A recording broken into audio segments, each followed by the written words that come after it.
I have to tell you, looking at the the political campaign, it may be dishonest, it may be corrupt, but we're getting a lot of entertainment value from this. And I'll tell you who right now is the number one star of this comedy show that they're calling the GOP primaries, and that's got to be Rick Santorum, who, like most politicians, will say whatever he thinks the current audience wishes to hear. But sometimes I don't think he's really paying attention to what it looks like for the rest of the world. We had, let's see, Santorum not too long ago was claiming that Satan is attacking America, as if Washington, D.C. wasn't already doing a wonderful job at trashing the place here. Then a week ago, Santorum was saying that Iran or Al-Qaeda was going to attack North Dakota. Like, why? It's the only state that has a banking system like the one that's there in Iran.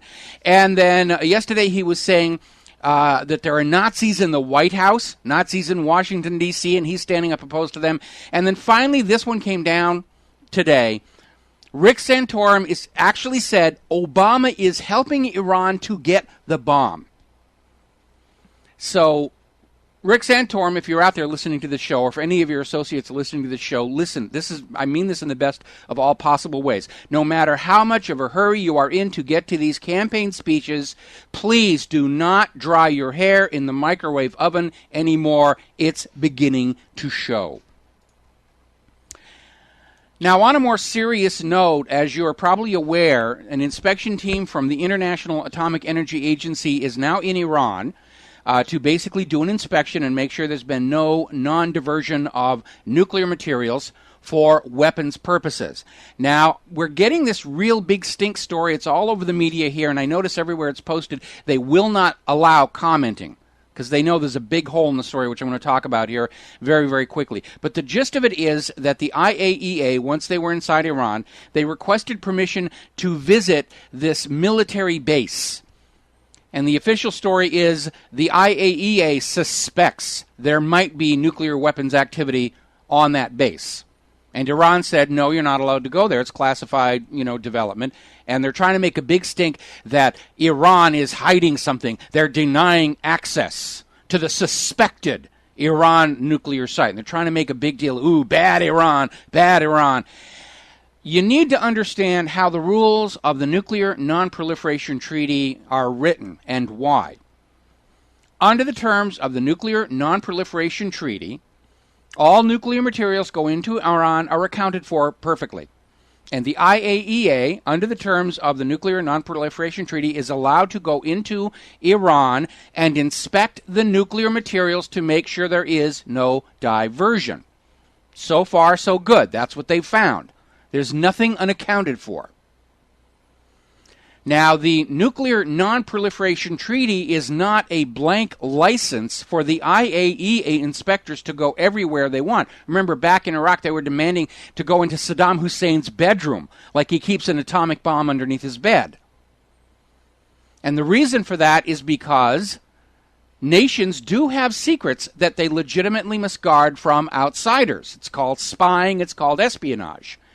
And IAEA inspectors have been caught in the past conducting spying operations on behalf of whatever intelligence agency they work for. So we're going to take a break for commercials. When we come back, we're going to explain exactly how they're trying to double shuffle you on this yet again. We'll be right back. Anyway, getting back to the situation here, we're talking about this pseudo ersatz hope it can be turned into a scandal story that's going around, that Iran will not allow the IAEA onto this one military base they've requested to go. And again, remember, we've got Israel just a little further south of there that has nuclear weapons. They were caught trying to sell one to South Africa. They won't sign the Nuclear Non-Proliferation Treaty. They won't allow inspectors in anywhere at all. And yet we're supposed to think Iran is the bad guy. Now, as I mentioned before, when the IAEA was all over Iraq and Saddam was trying to be very accommodating to them, he actually did let them inspect his own home. Like, he's got nuclear weapons in the pantry or something, or mustard gas in the bathroom sink or something like that. But that's not what the IAEA is supposed to do, because IAEA agents are very often intelligence agencies for various governments covered as IAEA inspectors, and they're using their ability to inspect certain things as a cover for espionage. And they've been caught doing it before. It happened in Iraq. So the way the rules are is all nuclear materials go into the nation, in this case Iran. They're all accounted for. There's very good bookkeeping and auditing and tracking, certainly better than they do with American votes. And then the IAEA is free to go in there anytime they want and keep an eye on those nuclear materials, put up TV cameras, and make sure that nothing is being done with these nuclear materials that is contrary to the restrictions on the Nuclear Non-Proliferation Treaty. But it is not a license to just go anywhere they want to go and pry into Iran's military secrets of a non-nuclear nature. And so Iran basically understands war is coming. They're making their own preparations, and the last thing they need is somebody working for the United States of America wandering around their military bases taking note of what those preparations are. That would be stupid. And so the media is trying to turn this into a really big deal. Well, how dare they not let us into their bedroom anytime that we want? Which is what we're almost getting to here in the United States of America. You know, we're going to turn on your webcams. We're going to listen through your smartphones. We're going to follow you around. If you have nothing to hide, you have nothing to worry about, which, of course, is completely nonsense here. We will not go down in Gaza tonight. And aloha, America. Welcome back to the show. And I'm beginning to think I have too many keyboards and too many screens to keep track of while doing this show here in the world's smallest audio booth on the island of Oahu, Hawaii here.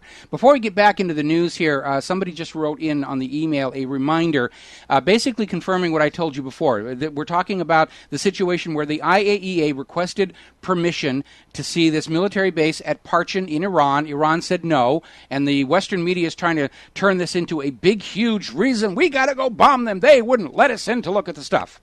And as I pointed out, under the rules of the Nuclear Non-Proliferation Treaty, it's not a blanket license to go anywhere that you want to, because the nation has a right to protect its military secrets. The way the inspections are supposed to work is all nuclear materials entering the country are accounted for, and those nuclear materials and their locations are subject to inspection at any time by the IAEA. But the IAEA can't just wander around looking at whatever they want to. That's the rules. Apparently, in 2005, Iran, as a courtesy, did allow the IAEA into the Parchin military base. And the IAEA in 2006 reported that visual inspection showed that the sites were not what they thought they were from the overhead satellite imagery. So they've already been in there, and they've already verified that what the satellite imagery was interpreted to be was not accurate. Remember when they were all over Iraq, and they were showing us these satellite pictures that were really blurry, and we know they can actually be a lot sharper, but it was these blurry white blobs, and Colin Powell was out there saying, this is a decontamination vehicle, and this is and they'd go and they'd find out it was just, you know, it's an ordinary fire truck is what they were calling a decontamination vehicle. Remember the portable biological weapons labs that they were showing all over, and there were these trailers with all this piping on it, and they said, these were used to make biological weapons and roll around where they couldn't be found. And it turned out they were just weather balloon inflators. And not only were they just weather balloon inflators, because you have to chemically make the hydrogen on the spot. There's no way to actually put it in a tank and have it stay there for very long, because it's such a tiny atom.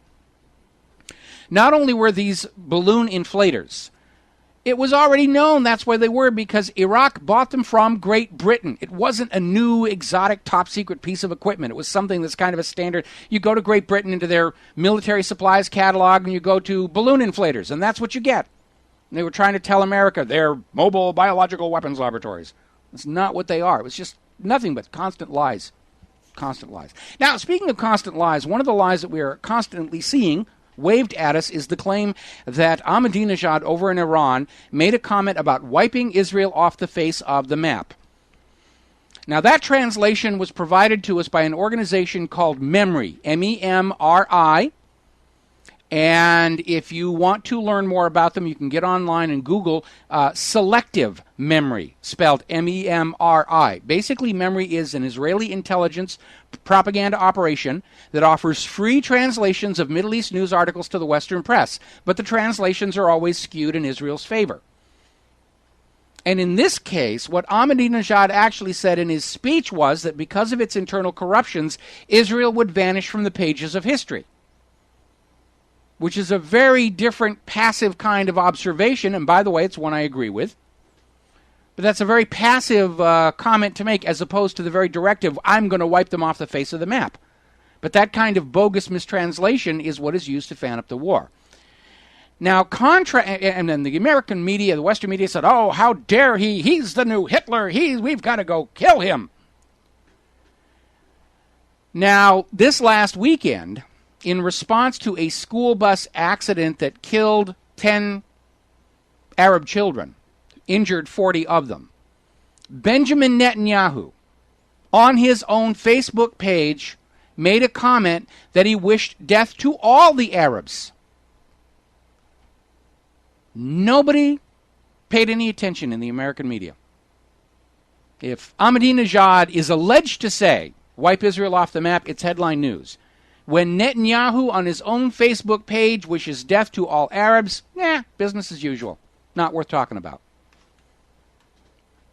Remember what I said yesterday. There's actually a U.S. Senate investigation that showed Israel is bribing the American media to always report the news in Israel's favor. The U.S. Senate knew about this 10 years ago, classified the report. It only came out this last year. That's why we call them prostitutes. They'll take your money and they'll say whatever that you want. All right, moving right along here. I'm going to take a little time to talk about science, and I'm going to poke a little bit of fun at Al Gore and the Carbonazis.